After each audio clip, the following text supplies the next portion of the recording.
अब बात करेंगे हम पाकिस्तान का सबसे बड़ा शहर है कराची, जो कि मुआशी हब है, लेकिन यहाँ बहुत सारे मसले हैं। स्ट्रीट क्राइम तो एक मसला है ही, लेकिन उसके बाद कराची का एक और बड़ा मसला है खुले मैन होल्स।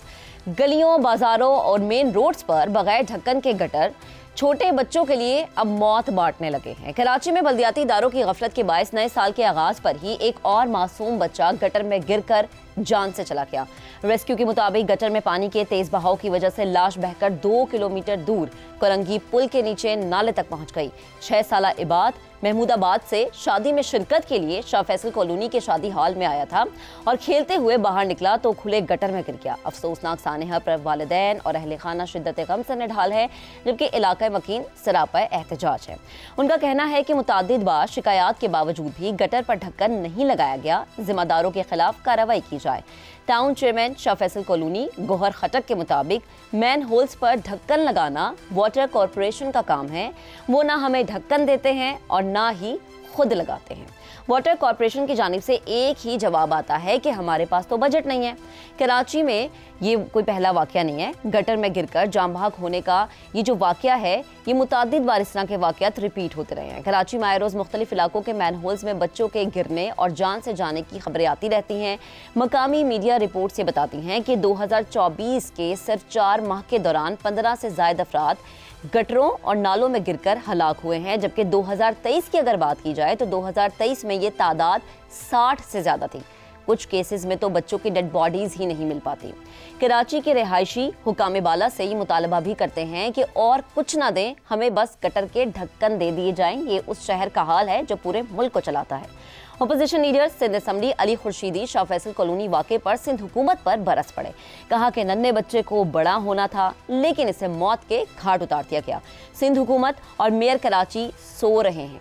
सवाल है कि क्या मेन हॉल का जो ढक्कन है लगवाने के लिए भी वज़ीर आज़म से अपील की जाए, जबकि मेयर कराची मुर्तज़ा वहाब ने जिम्मेदारी लेने से साफ इनकार कर दिया और कहा है कि गली मोहल्लों में ढक्कनों की निगरानी करना मेरा काम नहीं है।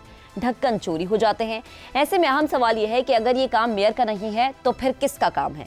मासूम बच्चों की अमवात का जिम्मेदार कौन है? गुज़श्ता 16 साल से सिंध पर हुकूमत करने वाली पीपल्स पार्टी और इसका मेयर ही अगर जिम्मेदारी नहीं लेगा तो अवाम किसके हाथ पर अपना लहू तलाश करेगी, किससे इंसाफ मांगेगी?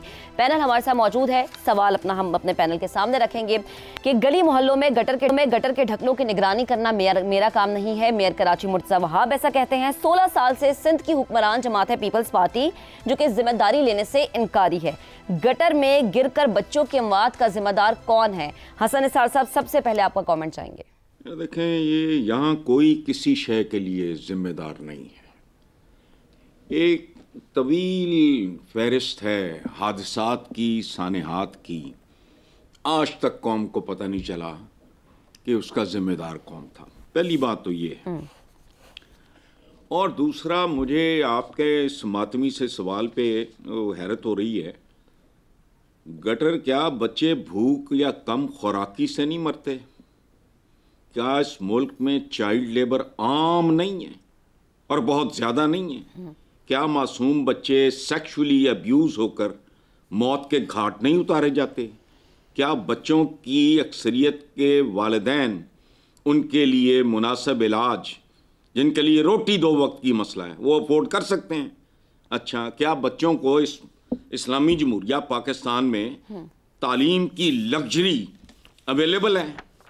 यूएनडीपी की एक रिपोर्ट के मुताबिक, जो कोई 1.5-2 साल पहले आई है, इस्लामी जमहूरिया पाकिस्तान माशाल्लाह, इसमें रोजाना 24 करोड़ 2 नंबर जाली दूध बनता है जी। जिन तबकों के बच्चे ये खाते हैं बीबी, ये पीते हैं ये दूध, उनकी ही कल आपस में शादियां होंगी, ये ज़हन में रखना। और फिर यहां दौले शाह के चूहे और रिटार्डेड बच्चे। ये आपका अगले फेज में। और आखिरी बात सुन लें जी। ये बात आपके सवाल से मुझे याद आया कि कोई 35 साल पहले मैं पाकिस्तान के मकबूल तरीन मैगजीन धनक का मैं एडिटर था। मैंने उसमें एक फीचर छापा, बच्चे कौम की अमानत हैं और कौम बददियानत। उस पर बड़ा शोर मचा था। This is what we are. यानी ये 35-36 शायद, मैं कम टाइम बता रहा हूं आपको। I was in my 20s। तो ये नया रोना है, गटर में गर्ग मर गया, बट ठीक हो गया, खैर है। जो 1947 के फसादात में मरे, उनसे लेके यहां तक एक ट्रेल है पूरी भाई, एक कहानी है, एक सिलसिला है, एक रवैया है, सही। वो सबके सामने है। कौन सी नई बात है इसमें? जी हसन साहब, 1947 से अब तक आपने जिक्र किया, पूरी एक ट्रेल है, लेकिन इसकी जिम्मेदारी भी तो किसी पे आयद होती है ना। इसका हल क्या है? क्या हम हाथ पे हाथ रख के बैठे रहे कि ठीक है जी, बच्चे मरते रहे, गटरों में गिरते रहे? इसी मुल्क पे कोई किसी शय के लिए जिम्मेदार नहीं है, बस। सही, ठीक है, होता। ठीक है। शहजाद साहब, आपकी तरफ आती हूँ। हमने 2023 का भी जिक्र किया, 2024 का भी जिक्र किया। मेयर कराची कहते हैं जी मेरी जिम्मेदारी नहीं है ये। अगर मेयर कराची की जिम्मेदारी नहीं है तो फिर किसकी जिम्मेदारी है? ये बहुत अहम मसला है जिसको संजीदगी से नहीं देखा जाता। नहीं, देखिए, जो अफसोस की बात है कि जो जिनका नुकसान हुआ, जो जान गई, उसका तो बेहद अफसोस है और अफसोस करना चाहिए और ताज़ियत करनी चाहिए। लेकिन बदकिस्मती से ये इस्तारा है उस फेलियर का जिससे पूरे का पूरा मुल्क इस वक्त दरपेश है। इस्तारा है उस फेलियर का, उस नाकामी का, गवर्नेंस की नाकामी का। और ये गवर्नेंस की नाकामी खासतौर पर कराची के कॉन्टेक्स्ट में क्यों है? वो इसलिए है कि कराची की सियासत सिंध की सियासत से मुख्तलिफ है। मुझे अफसोस से ये कहना पड़ता है, जब आप सिंध की सियासत कराची की सियासत पे काबिज होती है तो इख्तियार और ताकत तो उसके पास, कंट्रोल तो आ जाता है, लेकिन तंजीम उसके पास नहीं आती कराची की। तो ये जो आपके स्ट्रक्चर्स हैं, जब तक इनमें रिफॉर्म नहीं होंगे, जब तक इनको मुख्तलिफ तरीकों से नहीं देखा जाएगा, तो चाहे आप भले चीफ मिनिस्टर सिंध पे इल्जाम धरते रहें। मेरा सवाल ये होगा, खालिद मकबूल सिद्दीकी का ने क्यों इसके ऊपर स्टेटमेंट नहीं दी? उनको देनी चाहिए थी, उनको भी बात करनी चाहिए थी इसके ऊपर। तो तंजीम जिनके पास है उनके पास इख्तियार नहीं है। कराची एक मुख्तलिफ तरीके से पिछले 30-40 साल में चला है, अभी तक उसकी जो रेमनेंट्स हैं, उसके जो बाकियात हैं, वो उसी तरीके से एग्जिस्ट करती हैं। ना सियासत रहेगी कराची की, तंजीमें जो हैं वो भी इस वक्त अखाड़ पछाड़ का शिकार हो रही हैं, इसलिए जहां तंजीम नहीं होगी। दूसरी बात, ये इंतजामी मामला नहीं, ये बल्दियाती मामला है। तो जब तक आप सिंध के अंदर बल्दियात को मजबूत नहीं करेंगे, तो बल्दियात इंतजामिया से, जो लोकल इंतजामिया, उससे काम नहीं करवा पाएंगे। तो ये जो म्यूनिसिपैलिटी वाले जो घूमते घामते हैं, हर तरफ सफाइयां करते हैं और मैन होल्स के गटर्स देखते हैं, वो नहीं करेंगे अपना काम, उनको पूछने वाला कोई नहीं होगा। तो मकसद क्या हुआ? तो आपका फेलियर सबसे बड़ा क्या है कि आपके जो इंतजामी यूनिट्स हैं वो बहुत बड़े हैं, सूबे बेइंतहा बड़े हैं। सिंध, खास तौर पर सिंध और कराची में फर्क है। आपको सूबों को छोटा करना पड़ेगा पूरे मुल्क के अंदर, और फिर इंतजामी और बल्दियाती इख्तियार वहां तक लाना पड़ेगा जहां पर लोग इसको महसूस कर सकें। फिर हम इस काबिल होंगे कि वो सवाल उठाएं जो कि आपने उठाया है। वरना ये जाने जाती रहेंगी और जाने जा रही हैं, कभी इस शक्ल में, किसी और शक्ल में। लेकिन शहजाद साहब, इस पे इतनी गैर संजीदगी का मेयर कराची का मुजाहरा करना, जिनका ताल्लुक ही पाकिस्तान पीपल्स पार्टी से है, आपको नहीं लगता कि ये एक अनफेयर सी बात है?